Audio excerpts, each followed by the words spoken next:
It's green now. Lauren will take it. Any questions, any comments, any discussion? We've got a few minutes, so.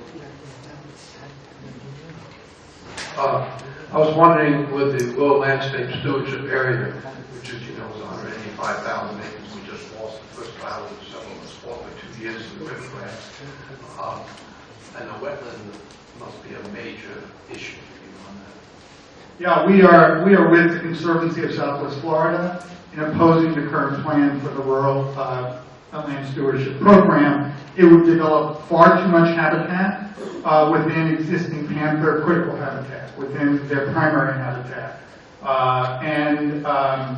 it's just you know, it's an example of the sprawl that I talked about.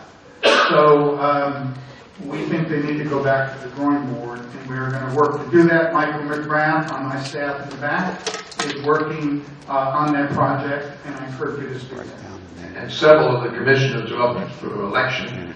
3 voted for it, 2 Penny Taylor, and Sanders voted against it. So we ought to put our voting to power too. I think so, and they're going to be, you know, every point along the way, there'll be decisions that need to be made, and there'll be, you know, I mean, something as simple as wetlands destruction permits in the footprint. If there's a wetlands destruction permit, right now, the Army Corps of Engineers makes that decision. If the state makes that decision, I guarantee you that the Collier family will have a lot of influence on getting those permits approved. You know, we need to keep that in the courts, the federal courts. Okay. We have, okay, Duke, here's the microphone. I have a simple question, Mr. Goss. We have an isolated basin in Collier County.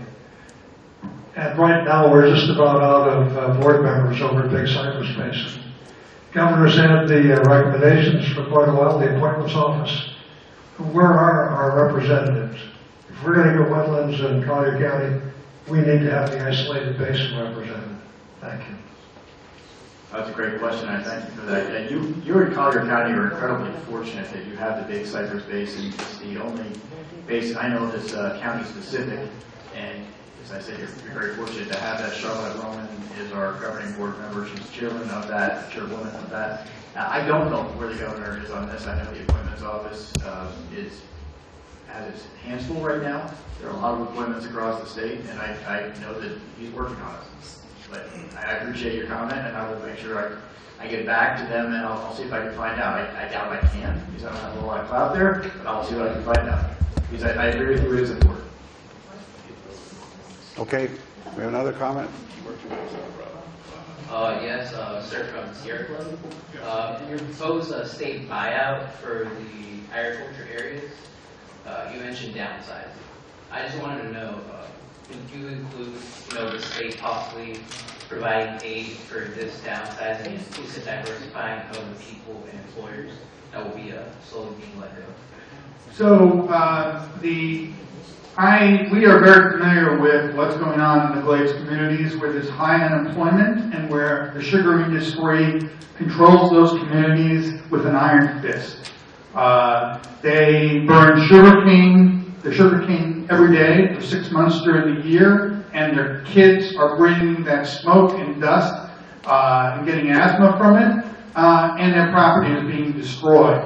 Those communities would be better off. Sugar would downsize, and they were more livable communities where industry could move into providing new jobs than having it just a one industry town in each of those small farming communities. There were some questions way over there from some students.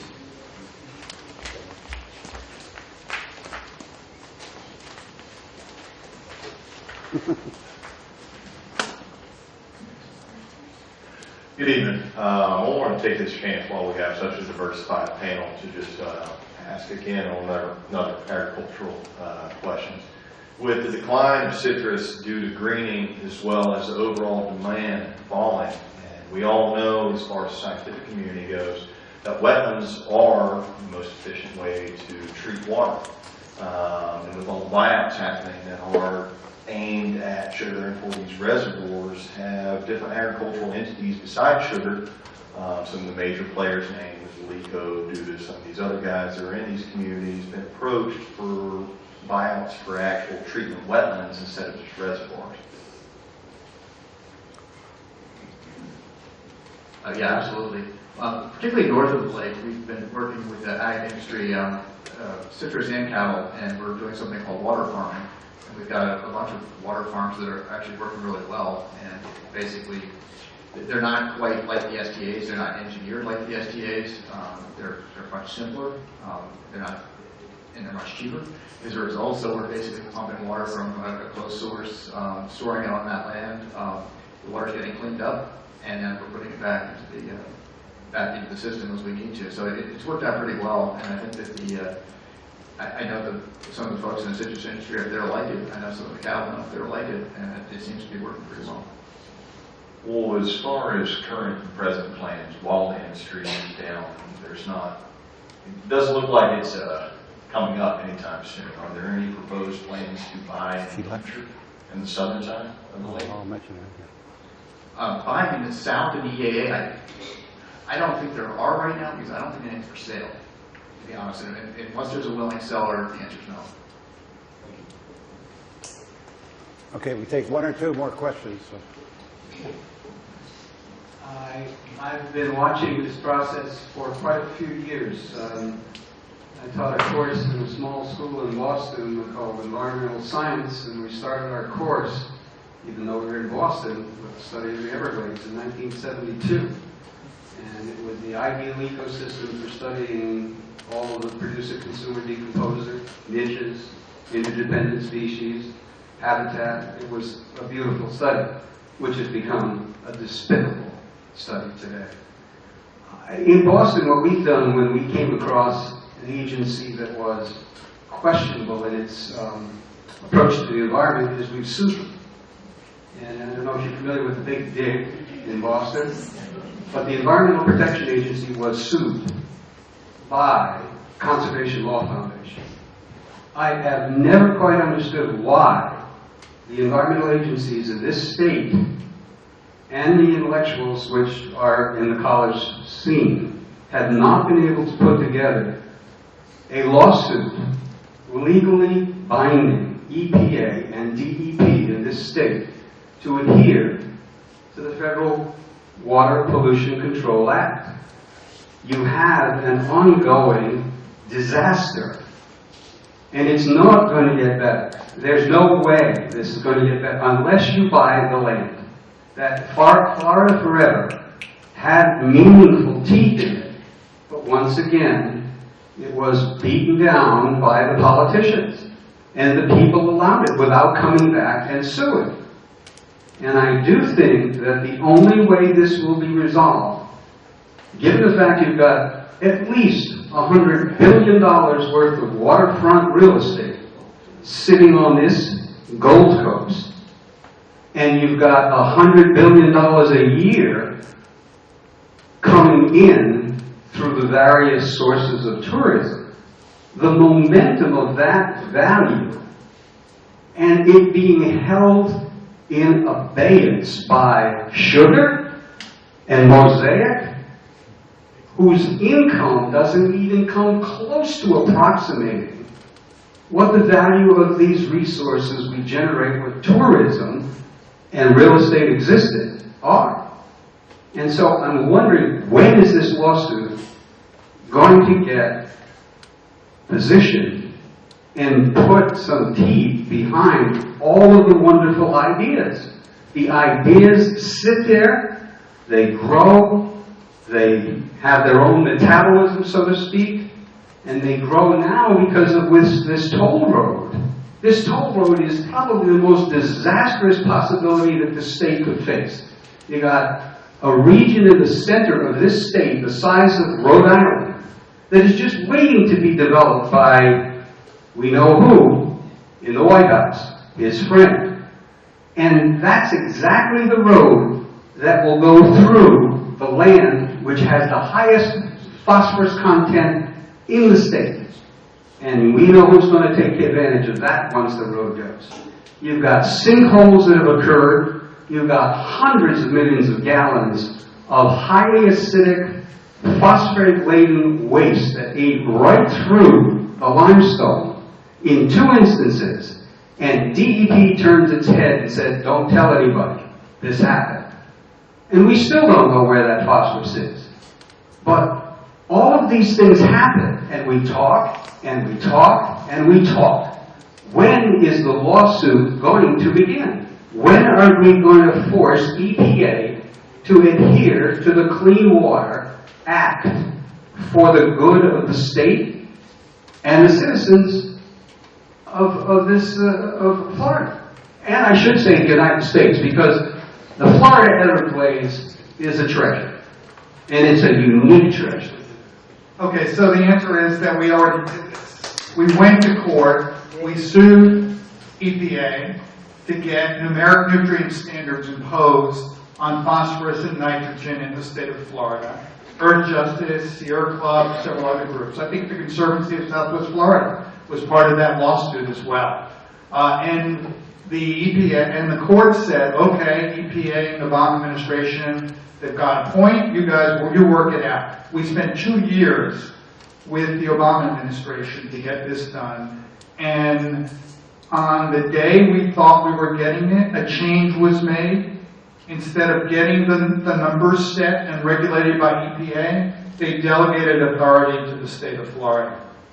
All right? Because of the pressure they were getting from the other side. You know? And that, so it's, we are wary of Democrats and Republicans, even our friends at times, for making the wrong decisions because of political pressure. And that was a case where it happened. We actually had victory and defeat was snatched from it because of a last-minute decision made by EPA and the White House. Will you revive that? I'll just add to a part of my story that I left out. I was a fishing guide, and most of my clients were either businessmen, doctors, or attorneys. So I went through my Rolodex and called every damn attorney that ever got on my boat when we first got involved. And a couple of them ended up on our board of directors for Captains for Clean Water, and pretty much every single one, there was 40 plus that I reached out to, told us the same thing.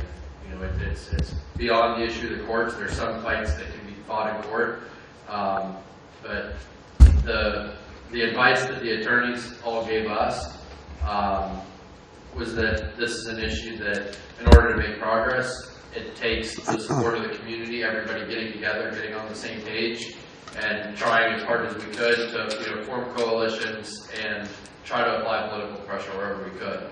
So that was my first instinct too when I got involved with this. Who can we sue? Government, private entity, who isn't? Because it's costing us money, and that's something that I, as a small business owner, could not insure against. You can't go get an insurance policy that when the water turns green and your fish start dying, there's nobody you can give money to get money back when that happens. So that's why we formed it the way we did to try to educate people and apply political pressure wherever we could. Okay, I think, any last questions? We got one more, and then Well, when people are running for can you office now, we need you to have a microphone. Sorry. when people are running for office now, and I've only been here 3 years, what do we expect to know that we're going to vote for them according to what's going on in the other place? Let me answer that. I was going to, his name is Ford O'Connell, and he's running for congressman in District 3. And I'm a Republican, but a very strong conservationist, which is sort of takes him along. But I asked him two things. One, what's your stand on fracking? And he said, I'm against fracking in Florida. That's all I was concerned about. He didn't say against it in the United States. The second thing, I asked about Big Sugar and the Fagul brothers, and he was against that. So there is one person that you should vote for, Ford O'Connell. And he's running for congressman this summer. He also has a law degree from BBA, so he can help some of that stuff. Okay, I'm going to take a quick stab at this, and I'm going to first say our organization is a 501c3, which means I can't tell you who to vote for or who not to vote for. I believe y'all are C4, correct?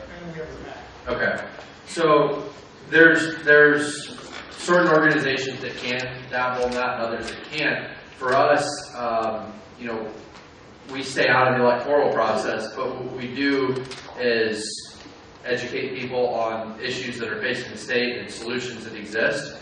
So, you know, as a starting point, I mean, there's like I said, we're often in positions where multiple solutions exist, limited funding, limited resource. Which one do we want to pick? You'll find some candidates that think, oh, it's a great idea, and some politicians, the number one thing we can do right now is inject polluted water into our aquifers. That's how we can solve our water crisis. It seems asinine to me. I'm just a fishing guide, but you know, to me, it's prioritizing solutions that take a holistic approach, that actually remove nutrients out of the water and that restore ecosystems the best that they can. We also, you know, it's science first.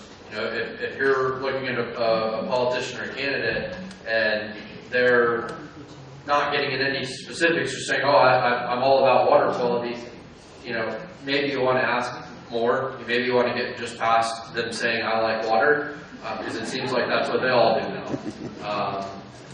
And really, you know, making sure that you know, do your research, put your research in on everybody, and make sure that what they're supporting is backed by science, and it's not some slick talking point that they were handed. So I'm going to pass the mic over to Jack here. He can tell you more about how C4s work. All right, so I'm going to answer three things. The first is you've got to get your legislators to say, no, they're not going to fund the toll roads that are being proposed. The second thing is we want them to commit to clean up pollution at its source, all right, to stop pollution at the source. That needs to be how the clean water laws of the state are rewritten. And the third is to redesign the Everglades plan to include far more wetlands. Okay, so those would be the three things that we would ask for. Okay, I think we've got a break now, ma'am, but thank you. This is a dynamic group here, isn't it? Can I say one more thing? One more thing. Okay, sorry. To throw eggs at me on the way out of the room. One other issue that we're looking at in the state of Florida right now, and I've seen this firsthand, fishing in freshwater lakes and you know, from the whole Kissimmee chain of lakes down to Lake Okeechobee. You know, we have a nutrient pollution problem. We have way more phosphorus and nitrogen than we should in our water bodies. We also have exotic plants, exotic aquatic plants that are growing. Hydrilla, water hyacinth, to name a few. They're growing out of control in some places.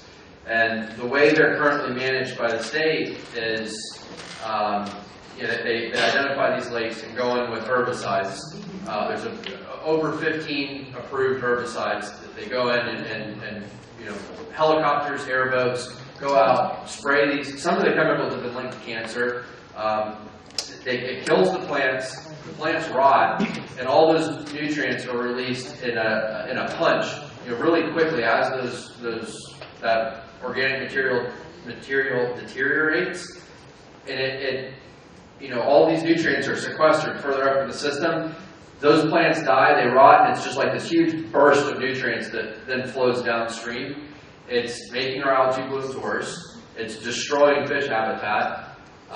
We've seen some of the bass fishermen, some of my buddies out on Lake Okeechobee, Lake Kissimmee, Lake Toho, where they went in and sprayed, and that rot has happened so quickly from so much of that plant that it's actually dropped the oxygen levels and killed bass and other freshwater species in there.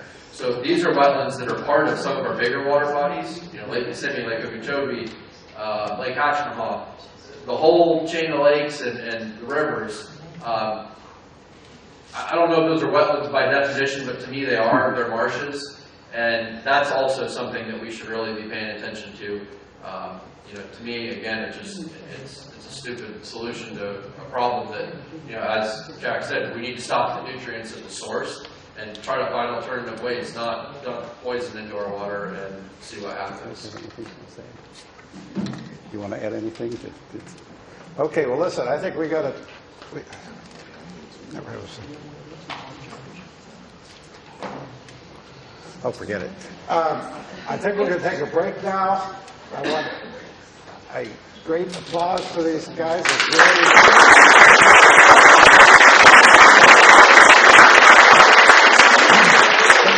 This is where the meeting should start. Very provocative from the beginning. So this is just going to be a lot of fuel for our talks when we give them later. So thank you all very, very much. Really quickly, I want to... You saw the logos going past, but I want to call attention to a couple. I do have a mic for the recorder. Okay. You see the logos up there. Naples Women's Club. I want to especially pay homage to this. Who represents the Women's Club here? Stand up, please. Helping to support this. And we started out with a bang, didn't we? And then let's see, is Donna McGinnis still here? Or did she leave? But we appreciate the collaboration we have every day with the Naples Botanical Garden. I want to mention that. So again, thank you all for coming. There's, I don't know, we have soft drinks and cookies or something is it outside? Yeah, so, and we will come back here, start at 7:20.